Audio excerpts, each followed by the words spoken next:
Good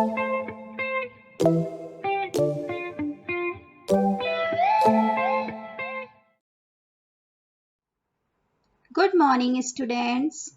last time हमने गुंजन पाठमाला का chapter number 4 start किया था, इब्न बतूता। क्या आप सबने वो पोयम लर्न कर ली? तो आज हम इस कविता के प्रश्न उत्तर और टेक्स्ट बुक एक्सरसाइज सॉल्व करेंगे। तो चलिए शुरू करते हैं। पहले हम एक बार कविता को दोहरा लेते हैं। आप सबको भी मेरे साथ बोलना है। इब्न बतूता पहन के जूता निकल पड़े तूफान में, थोड़ी हवा नाक में घुस गई, थोड़ी घुस गई कान में, कभी नाक को कभी कान को मलते इब्न बतूता, इसी बीच में निकल पड़ा उनके पैरों का जूता। उड़ते उड़ते जूता उनका जा पहुंचा जापान में, इब्न बतूता खड़े रह गए मोची की दुकान में। अब है लिखित प्रश्न उत्तर। पहला प्रश्न है, जूता पहनकर कौन निकल पड़े? इसका उत्तर है इब्न बतूता। जूता पहनकर कौन निकल पड़े थे? Ibn Battuta. दूसरा प्रश्न, जूता उड़ते उड़ते कहाँ जा पहुंचा? जूता उड़ते उड़ते जापान में जा पहुंचा। उड़ते उड़ते जूता कहाँ पहुंच गया था? जापान में। तीसरा प्रश्न, इब्न बतूता नाक और कान क्यों मल रहे थे? इसका उत्तर है इब्न बतूता नाक और कान इसलिए मल रहे थे क्योंकि उनकी नाक और कान में हवा घुस गई थी। उनकी नाक और कान में क्या घुस गया था? हवा। इसलिए वे अपनी नाक और कान को मल रहे थे।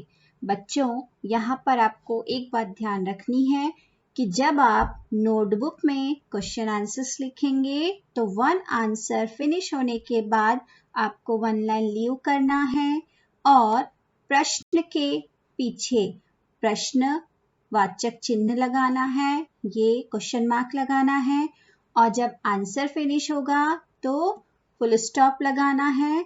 इसे हिंदी का फुल स्टॉप कहते हैं। ये प्रश्नवाचक चिन्ह है जो प्रश्न के बाद लगाते हैं और ये हिंदी में फुल स्टॉप होता है। आपको आंसर के बाद ये फुल स्टॉप लगाना है। अब है text book exercise, page number 30। कविता की पंक्तियां पूरी करो। यहाँ हमें कुछ शब्द लिखकर कविता की पंक्तियों को पूरा करना है। जैसे इब्न बतूता पहन के जूता निकल पड़े तूफान में, थोड़ी हवा नाक में घुस गई, थोड़ी घुस गई कान में। तो आपको यहाँ कुछ शब्द लिख के कविता की पंक्तियों को पूरा करना है। अब है सही उत्तर पर सही का निशान लगाओ। पहला प्रश्न है, इब्न बतूता की नाक और कान में क्या घुस गया? पहला ऑप्शन पानी, दूसरा हवा या तिनका। तो सही उत्तर है इसका हवा। इब्न बतूता की नाक और कान में क्या घुस गया था? हवा। दूसरा प्रश्न, इब्न बतूता कहाँ खड़े रह गए? पहला ऑप्शन मोची के पास, दूसरा जापान में या तीसरा घर पर। तो सही उत्तर है इसका मोची के पास। इब्न बतूता कहाँ खड़े रह गए? मोची के पास। अब है भाषा ज्ञान जो कि पेज नंबर 31 पर है।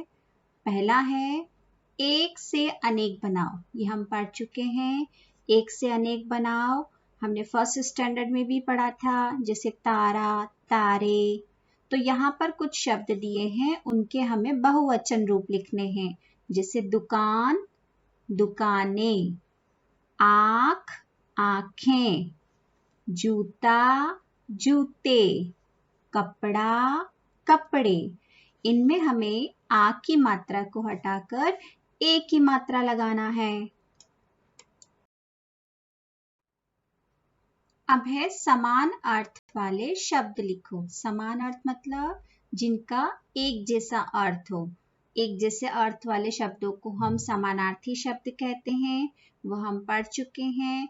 पहला है हवा। हवा का दूसरा नाम क्या है? पवन। इसे हम वायु भी कह सकते हैं। थोड़ी, थोड़ी मतलब कम। जैसे इब्न बतूता की नाक और कान में क्या घुस गई थी? थोड़ी हवा।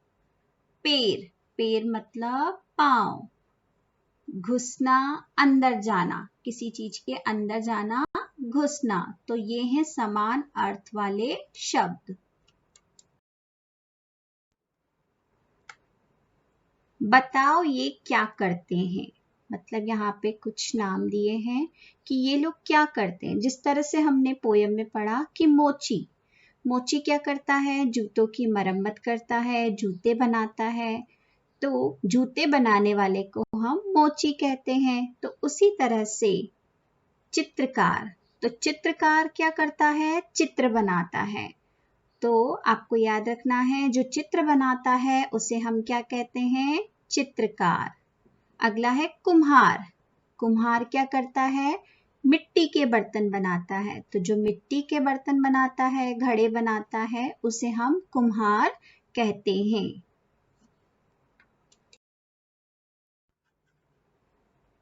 किसान और डाकिया। किसान क्या करता है? किसान खेती करता है, खेतों में काम करता है। डाकिया, डाकिया पत्र बांटता है, यानी कि चिट्ठियां बांटता है। डाकिया को हम इंग्लिश में पोस्टमैन भी कहते हैं। ऐसे और भी बहुत सारे लोग हैं जो हमारी मदद करते हैं। जैसे बढ़ई, बढ़ई को हम कारपेंटर कहते हैं जो लकड़ी का सामान बनाता है। दर्जी, दर्जी किसे कहते हैं?